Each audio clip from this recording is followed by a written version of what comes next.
The hallways of the Galactic Medical Academy gleamed under soft blue lights as Professor Trell adjusted his 4 upper limbs nervously. Today was historic. The first human would join his advanced xenobiology class. After years of debate, the Academy Board had finally agreed to accept students from Earth, a planet classified as a death world due to its high gravity, extreme weather, and dangerous predators. Remember, Professor Trell told himself, his translucent skin showing the quickened pulse of his 3 hearts. Humans are an intelligent species who have achieved faster than light travel. They cannot be as dangerous as the stories suggest. The door slid open, and Jack walked in. He stood taller than most of the aliens, with a solid frame that spoke of a life under crushing gravity. His smile revealed flat teeth, not particularly threatening by galactic standards. But the students still shifted back slightly. "Welcome to the Academy," Professor Trell said, extending his primary greeting limb. "We are honored to have Earth represented in our program." Jack shook the limb gently, clearly mindful of his strength. "Thank you for the opportunity, Professor. I've been studying xenobiology since I was a kid. Being here is a dream come true." Professor Trell guided Jack to the front of the classroom, where 20 students from 15 different species watched with mixtures of curiosity and caution. Most came from low-gravity worlds with delicate physiologies, beings who had evolved without the constant threat of predators or natural disasters. "Students, this is Jack from Earth. The Academy has appointed him as a teaching assistant for our first aid course, due to his extensive emergency medical experience." A wave of whispers passed through the room. "First aid," from a Deathworlder. The blue-skinned Lumi in the front row visibly paled to a lighter shade. One brave student raised a tentacle. "Professor, I've heard that human medical practices involve physically damaging the patient further. Is this correct?" Jack laughed, not realizing how his loud voice startled several students. "There are some emergency techniques that might seem rough, but they're effective for humans. I'm here to learn how to adapt our methods for different physiologies." Professor Trell nodded, which is precisely why this exchange is valuable. Jack will observe our techniques while sharing human medical knowledge. With proper adaptations, of course. The classroom remained tense as Jack took a seat designed for a much lighter being. The chair creaked ominously under his weight. Later that day in the Academy cafeteria, Jack sat alone as students kept their distance. He noticed them watching when they thought he wasn't looking, especially when he bit into his food with his flat, grinding teeth. "May I join you?" Jack looked up to see a small insectoid being with large compound eyes and delicate wings that shimmered in the light. "Please do," Jack said, gesturing to the empty seat across from him. "I'm Mary," the insectoid said, carefully placing her tray of nutrient gel on the table. "I specialize in evolutionary biology. Your species fascinates me." Jack smiled. Most people here seem more frightened than fascinated. They don't understand adaptations for high-gravity environments. Mary said, her mandibles clicking softly. "Is it true that humans can continue functioning after losing significant amounts of blood?" "Within limits, yes. Our bodies can compensate by constricting blood vessels and increasing heart rate." Myri's wings fluttered with excitement. "Remarkable. And you can survive with only one of your paired organs." Before Jack could answer, a tall, willowy alien approached their table, looking nervous. "Excuse me," he said to Jack, his voice translator buzzing slightly. "I heard you're teaching first aid. Will we be required to practice on each other?"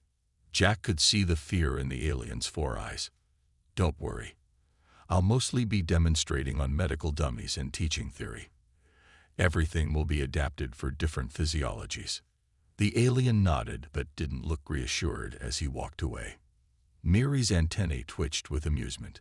"They call Earth a death world, but I think they're more afraid of you than any predator." Jack sighed. "Tomorrow I start teaching basic emergency response. I have a feeling it's going to be an interesting class." He had no idea just how right he was. The first aid classroom was arranged in a half circle, with soft cushion mats on the floor and several medical dummies of various species positioned at the front. Jack stood beside Professor Trell, trying to look as non-threatening as possible. He had worn his loosest uniform to downplay his muscular build and practiced speaking softly all morning. "Today we begin with basic emergency response," Professor Trell announced to the class. "Our teaching assistant Jack will demonstrate some techniques from Earth that have been modified for safer application to non-human physiologies." Jack stepped forward with a friendly smile. "Thanks, Professor. Let's start with something simple, checking for signs of life across different species." The students watched nervously as Jack moved toward a dummy modeled after a Lumi, a blue-skinned species with 4 hearts and 6 limbs. "On Earth, we check breathing, pulse, and responsiveness," Jack explained. "For Lumi physiology, we need to check all 4 pulse points and watch for gill movement." The students relaxed slightly as Jack gently demonstrated the correct technique. His movements were careful, his explanation clear. Maybe this wouldn't be so bad. "What if a patient isn't breathing?" asked a small furry student near the back. "Good question," Jack said. "For humans, we use a technique called CPR, cardiopulmonary resuscitation. It involves compressing the chest to manually pump the heart." Jack moved to a human-shaped dummy and demonstrated the proper hand position. "We push down about 2 inches deep at a rate of 100 to 120 compressions per minute." A collective gasp filled the room. Professor Trell's skin paled. 2 inches, someone whispered in horror. "You deliberately break the ribs?" Another student asked, voice trembling. Jack paused, suddenly aware of the tension. "Well, sometimes ribs can crack during proper CPR, yes, but it's better than the alternative, which is death." The blue-skinned Lumi student in the front row swayed and then collapsed backward onto the soft floor with a gentle thud, having fainted dead away. "Krell is down," shouted a classmate, rushing to the fallen Lumi. "Give them space," Jack said, moving toward the student. But the others quickly formed a protective circle around their fallen classmate, blocking Jack's approach with nervous looks. "Perhaps I should handle this," Professor Trell said quietly to Jack before addressing the class. "Krell will be fine." Luma often faint as a defensive response. As Krell regained consciousness, Jack tried to continue the lesson. "Let's talk about stopping severe bleeding. For humans, we might use a tourniquet, which is a device that cuts off blood flow completely to a limb," interrupted a 6-armed student named Prax, eyes wide with horror. "We study primitive medicine. You humans would rather lose a limb than bleed." "Only as a last resort," Jack explained, feeling increasingly frustrated. "And modern tourniquets are." "What about pain management?"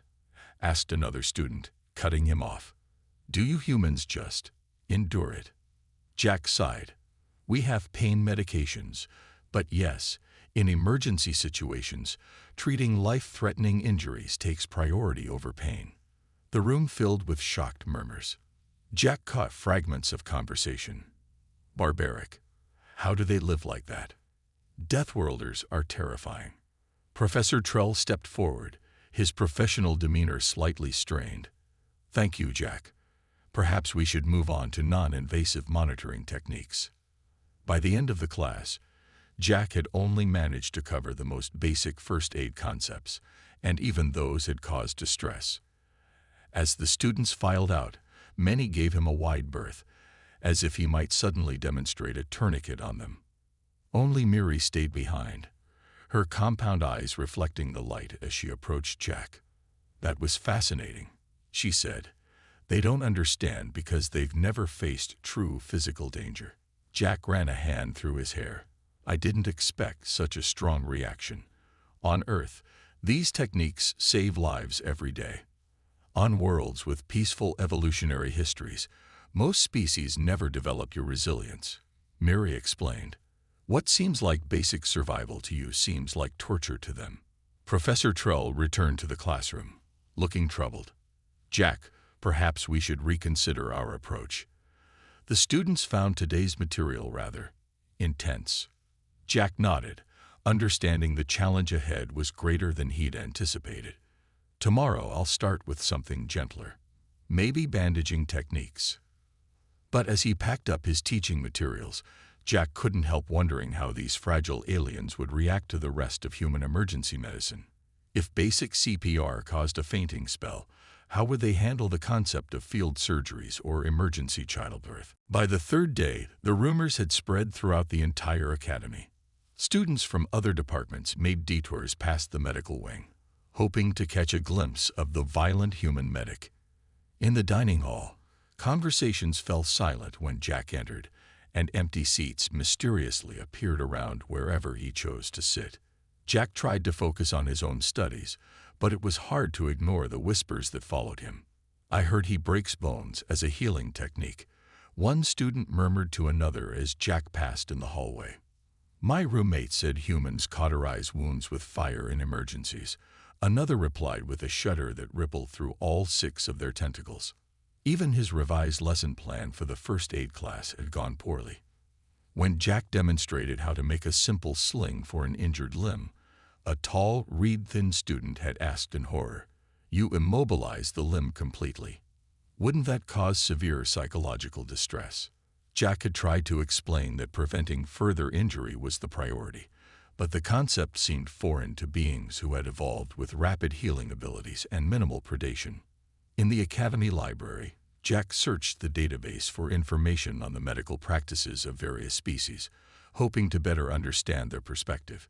He was so absorbed in his reading that he didn't notice Miri approach until she clicked her mandibles softly to get his attention. "You look troubled," she said, settling on a perch beside him, her wings folded neatly against her back. "I don't know how to teach them," Jack admitted. "Everything I know about emergency medicine seems to frighten them." "It's not just fear," Miri explained. "It's incomprehension. Most galactic species evolved in environments where cooperation was more valuable than physical resilience. Their bodies heal quickly but are easily damaged. While humans evolved to survive through physical endurance," Jack said, beginning to understand. "Exactly. You might find this interesting."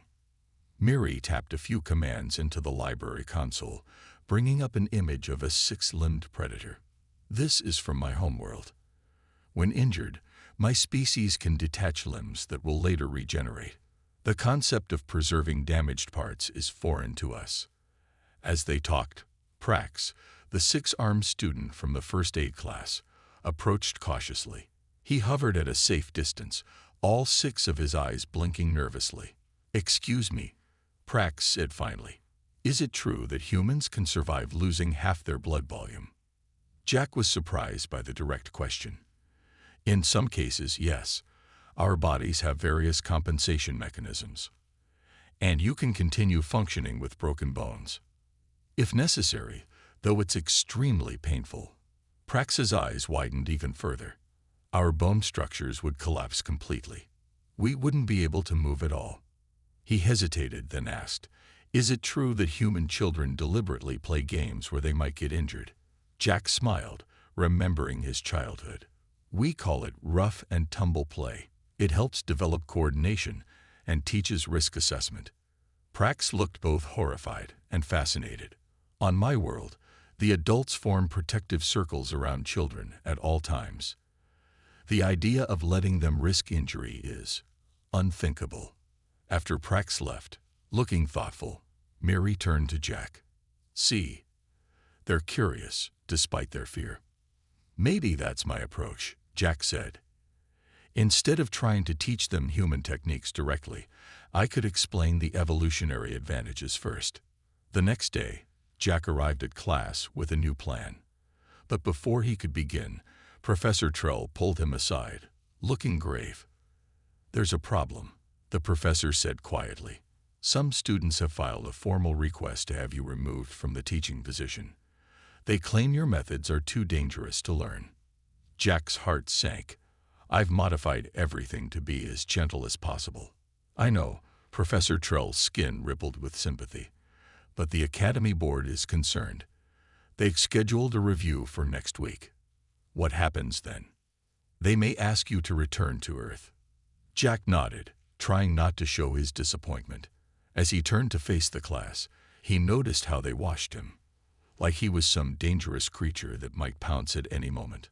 All except Mary, who gave him an encouraging nod. Today, Jack began, pushing aside his frustration, we're going to try something different. I'd like to explain why humans approach medicine the way we do, starting with our planet's unique challenges. At the back of the room, the doors slid open and several students from other departments slipped in, curious despite themselves about the notorious human and his supposedly brutal techniques. The morning of the field expedition dawned with soft purple light filtering through the Academy's dome. Despite the growing tension, Jack had been invited to join Professor Trell's advanced class on a routine trip to collect medical samples from the Academy's nature preserve. The preserve contained carefully maintained ecosystems from dozens of worlds, providing rare healing plants and organisms for study. Remember to stay within your environmental tolerance zones, Professor Trell instructed as the students boarded the hover transport. Each section is calibrated to replicate specific planetary conditions. Jack found a seat near the back, noticing how students still kept their distance. Only Mary settled nearby, her wings occasionally fluttering with excitement. I've never visited the Terran section, she said. Is it really as extreme as they say? It's actually mild by Earth standards, Jack replied. They've recreated a temperate forest ecosystem, nothing like our deserts or Arctic regions. A few listening students exchanged glances at the casual way Jack described environments that would kill most galactic species within minutes. The transport hummed quietly as it departed the Academy and headed toward the sprawling biodome complex several kilometers away. Jack watched through the window as they passed over carefully tended fields and crystal structures, enjoying the alien landscape. Without warning, the transport lurched violently. Students cried out in alarm as the vehicle tilted sharply to one side, then began to drop. Gravity stabilizers failing, the pilot called out, her four hands moving frantically over the controls. Emergency landing. Jack braced himself, instinctively reaching out to steady Miri and another student who had begun to slide toward the tilting wall. The transport hit the ground with a sickening crunch, skidding across the field before slamming into a rock formation. The impact threw everyone forward. In the sudden silence that followed, Jack shook his head to clear it, tasting blood where he'd bitten his lip. Around him, students were whimpering and calling out in various languages as their translator devices struggled to keep up. Status report. Professor Trell called out, his voice strained. Is everyone? He broke off with a pained sound. Jack looked toward the front and saw that part of the transport's frame had collapsed, pinning Professor Trell beneath twisted metal. Bluish fluid leaked from a gash in one of his upper limbs. Don't move, Professor, Jack called, climbing over debris to reach him.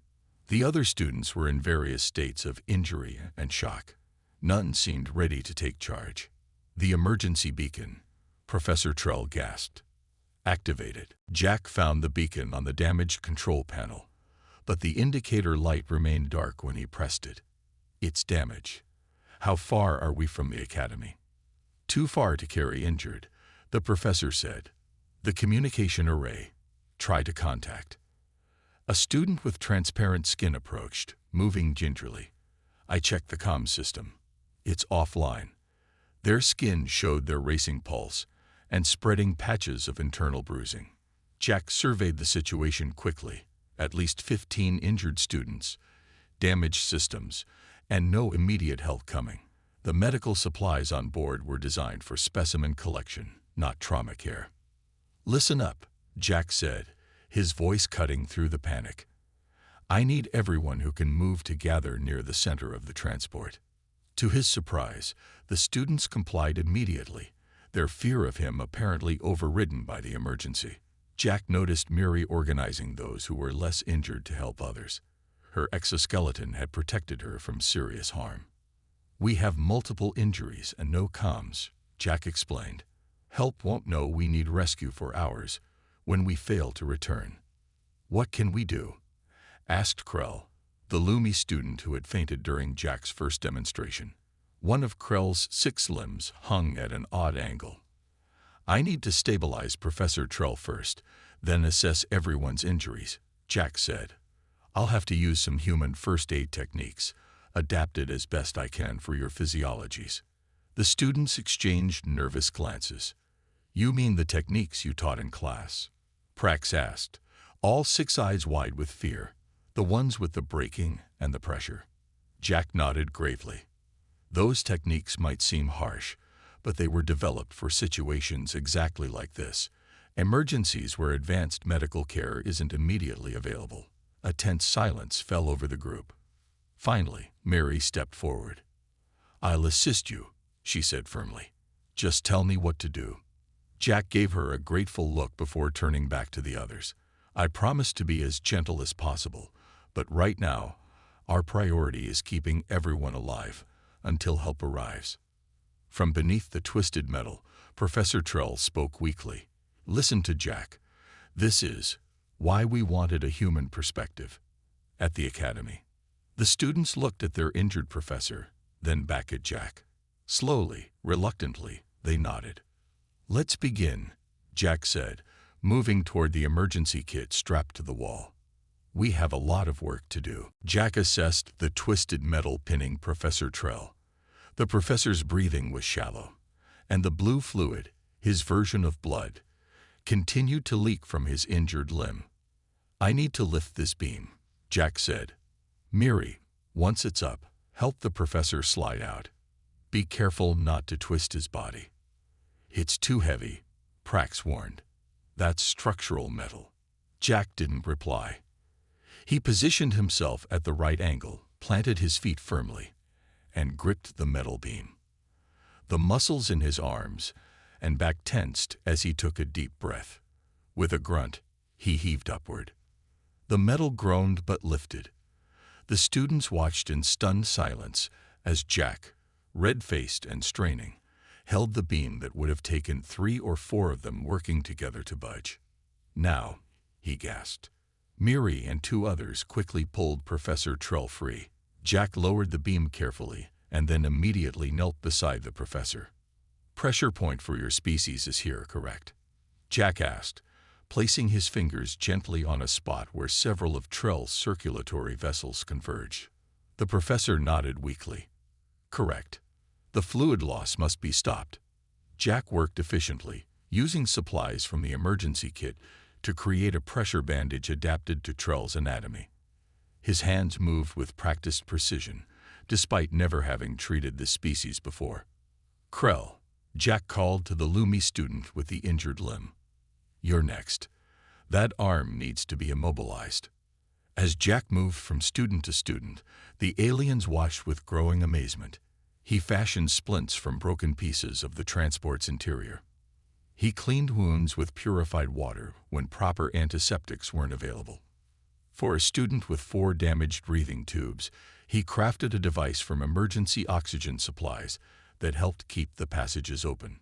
"Your heart rate is too slow," Jack told a small, furry student whose vital signs were dropping. "In humans, I would use cardiac stimulants, but for your species..." He thought quickly, then mixed 2 compatible medications from the kit in precise amounts. "That's not the standard dosage," the student whispered fearfully. "Standard won't work in your current condition," Jack explained. "Your body mass and injury severity require adaptation." The medication worked. Within minutes, the student's vitals improved. Hours passed as Jack continued working, sweating despite the cool air. He hadn't slept or eaten, focused entirely on keeping everyone stable. Miri stayed by his side, learning quickly and acting as his assistant. "The crystalline student in the corner," Jack said quietly to Miri. "Their inner light is dimming." Miri nodded gravely. Final stage of system shutdown for their species. Jack rushed over, analyzing the situation. The crystalline being had multiple fractures throughout their mineral-based body. "I need something to conduct energy," Jack said, searching through the wreckage. "Their system needs a jump start." He found conductive material in the transport's control panel and fashioned a makeshift energy transfer device. The other students watched nervously as Jack carefully applied it to specific points on the crystalline body. "Is he trying to shock them?" Prax whispered. "Like with electricity. Their species uses electrical impulses to maintain cohesion," Miri explained. "He's trying to restore the pattern."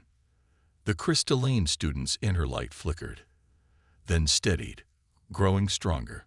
A collective sigh of relief passed through the group. As the emergency wore on, the students began to help more actively. They followed Jack's instructions without the fear they had shown in class. They saw now that what had seemed like brutal techniques were precisely calculated survival methods. When Jack needed to set a broken bone for one student, he explained each step calmly. "This will hurt, but the pain is temporary. The alternative is permanent damage." The student nodded bravely. "I understand now." By the time distant lights appeared on the horizon, rescue finally arriving, Jack had treated every injured student and stabilized Professor Trell. He sat exhausted against a wall of the damaged transport, his uniform stained with various colored fluids, hands steady but eyes heavy with fatigue. Miri brought him water. "You haven't stopped once in 6 hours." Jack managed a tired smile. "It's what humans do. We keep going when we have to." Prax approached cautiously. "My home world has 20% higher gravity than this moon. It was always a source of shame that I struggled here." He paused. "But you carried 3 injured students to safety without resting, after lifting that beam. Perhaps there is value in being adapted to difficult conditions." Outside, the rescue vehicles landed, their lights cutting through the gathering darkness. Medical teams rushed in with advanced equipment and proper supplies. The lead medic stopped short when she saw the scene inside. Every injured student treated, organized by severity, with makeshift but effective medical interventions keeping them stable. "Who did all this?" she asked in astonishment. The students, once so frightened of their human teaching assistant, answered in unison. "Jack did." 3 days after the accident, Jack sat in the Academy's medical wing, reading reports on a tablet. All the injured students were recovering well. Even Professor Trell, whose injuries had been the most severe, was responding to treatment. The medical staff had been amazed at how Jack's emergency interventions had prevented complications. The door slid open, and Director Val, the head of the Academy, entered. She was a tall being with silvery skin that rippled like water when she moved. Jack had only seen her from a distance at orientation. "Jack," she said, her voice melodious, "you are difficult to find when you're not saving lives." Jack stood quickly. "Director, I was just checking on everyone's progress." "So I see." She gestured for him to sit again. "The medical team has submitted their reports. They were most impressed with your adaptations of emergency techniques for different physiologies. I did what was necessary." Director Val's skin rippled with what Jack had learned was amusement. "You did far more. According to Professor Trell, without your intervention, we would have lost at least 3 students before rescue arrived." Jack looked down at his hands. The scratches and cuts from the rescue were already healing. "I'm just glad everyone's recovering." "The review board meeting about your teaching position has been canceled," Director Val said. "Instead, there's a petition from students requesting more classes on human emergency medicine." Jack looked up in surprise. "Really? The same students who were terrified of CPR?" "The same." She handed him a data crystal. "This is footage from the medical wing security system. I thought you might find it interesting." Later in his quarters, Jack played the crystal. It showed the medical wing from the previous day. A group of students, including Krell, Prax, and several others who had been on the transport, were gathered around Trell's recovery bed. He lifted the beam like it was nothing, Prax was saying, all 6 arms gesturing dramatically. No exo support, no gravity assists, just pure muscle power. "And he knew exactly where my secondary heart valves were," Krell added, the Lumi's blue skin flushing with excitement. He said human medicine focuses on redundancy and keeping systems functioning even when damaged. Professor Trell, propped up on his recovery bed, nodded. The philosophy is different from our approach. We focus on perfect repair. Humans focus on survival first, repair later. But isn't that painful? Asked a student Jack didn't recognize. Jack explained it to me, Miri said. Her wings were bandaged but healing well. Humans evolved with pain as a survival mechanism, not just a warning system. They can function through it when necessary. That's why their first aid seems so brutal to us, Professor Trell said. It's designed for a species that can endure significant trauma and keep functioning. A species that evolved expecting injury as a normal part of life. The recording continued, showing the students discussing human resilience with new respect. Jack shut it off, smiling to himself. The next morning, a chime at his door announced a visitor. Jack opened it to find Krell standing there. The Lumi's injured arm now properly treated in the healing field. The others are waiting in the common area, Krell said. We have questions, if you're willing to teach us. Jack followed Krell to find nearly 20 students gathered, including some he'd never met. They looked at him not with fear, but with curiosity. We want to understand, Prax said. Not just the techniques, but the thinking behind them. Why you'd risk further injury to save function, another added. How you adapt to different physiology so quickly, said a crystalline student, the one whose life Jack had saved with the makeshift energy transfer. Jack looked around at their eager faces, so different from the frightened students in his first class. Okay, he said, sitting down among them. Let's start with the basics. Human emergency medicine begins with a principle. In a crisis, perfect is the enemy of good enough. They listened intently as Jack explained, asking thoughtful questions. Word spread through the academy, and more students drifted in to listen. Even some instructors appeared, standing quietly at the back.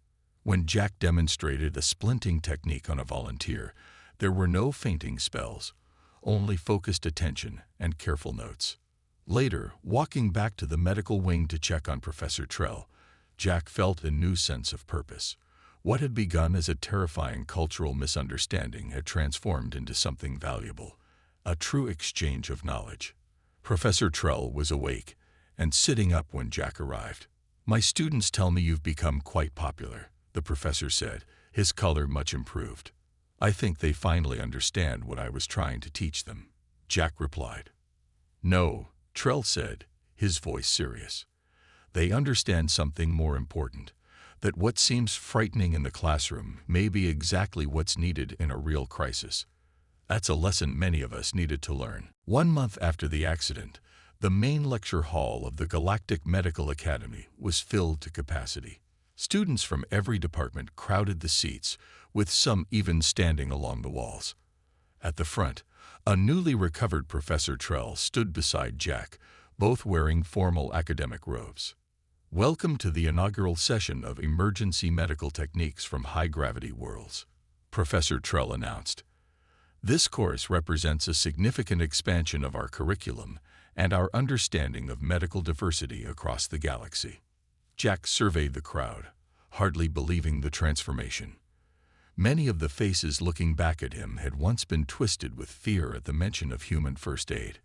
Now they leaned forward eagerly, data tablets ready. Before we begin, Trell continued, Director Val has an announcement.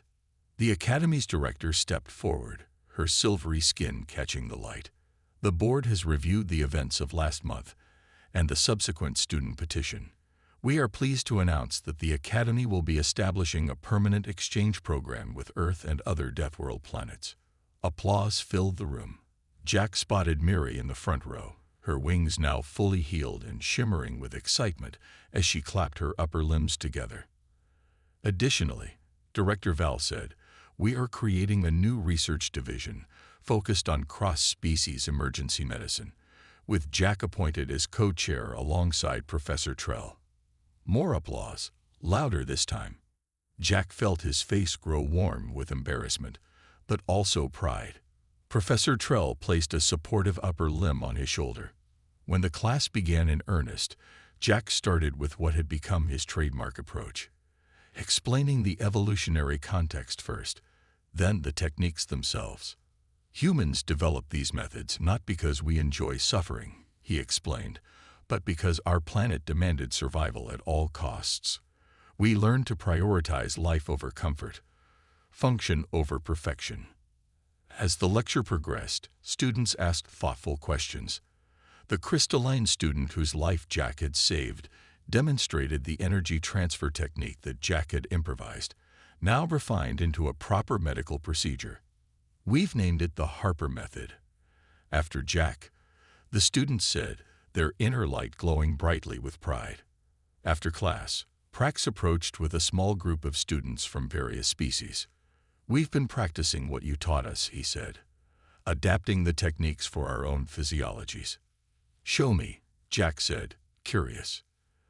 The students demonstrated a modified version of pressure bandaging that worked better on tentacled limbs and a splinting technique specifically designed for exoskeletal species. You've improved them, Jack said, genuinely impressed. That's the point, isn't it? Miri said, joining the group.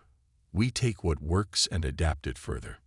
Later that evening, Jack received a message from Earth. The Galactic Medical Exchange Committee had approved funding for 5 more human instructors to join other academies across the galaxy. Your success has opened doors, Professor Trull told him as they reviewed lesson plans for the next day. There's already talk of creating similar programs for engineering, architecture, and other fields where Deathworlder perspectives might be valuable. I never expected this, Jack admitted. I just wanted to teach a first aid class. Sometimes the best innovations come from the most unexpected places, Trull replied, including planets once considered too dangerous to produce sentient life. The following week, Jack led a practical workshop in the Academy's simulation chamber. Students practiced emergency techniques on advanced medical dummies programmed to mimic various species. The blue-skinned Lumi student, Krell, who had once fainted at the mention of CPR, now confidently demonstrated chest compressions adapted for a 4-hearted species. Remember, Jack called out as he moved through the room, these techniques should be used only when necessary, but when they are necessary, use them without hesitation. Seconds can make the difference between life and death. After the session, Director Val observed, you've changed their thinking. They no longer see human methods as brutal, but as practical alternatives in certain situations. And they've changed mine, Jack replied. I've learned gentler approaches that would benefit human patients too. That night, Jack stood at the window of his quarters, looking out at the unfamiliar stars. When he had first arrived at the Academy, he had felt like an outsider, a dangerous curiosity from a savage world. Now he was part of something important, a bridge between different evolutionary paths. On his desk sat applications from 20 students requesting to join Earth's exchange program. Despite initial fears, they now wanted to experience the death world that had shaped human medicine. Jack smiled to himself. The galaxy was vast and filled with different approaches to life, healing, and survival. Perhaps what made humans unique, their ability to endure, to push through pain, to face danger, wasn't something to be feared after all. Perhaps, in the right context, it was exactly what was needed. In the medical wing, a plaque had been placed on the wall, inscribed with words from an old Earth emergency medical text. Adapt. Improvise. Overcome. Beneath it, in various galactic scripts, students had added, the Deathworlder's gift.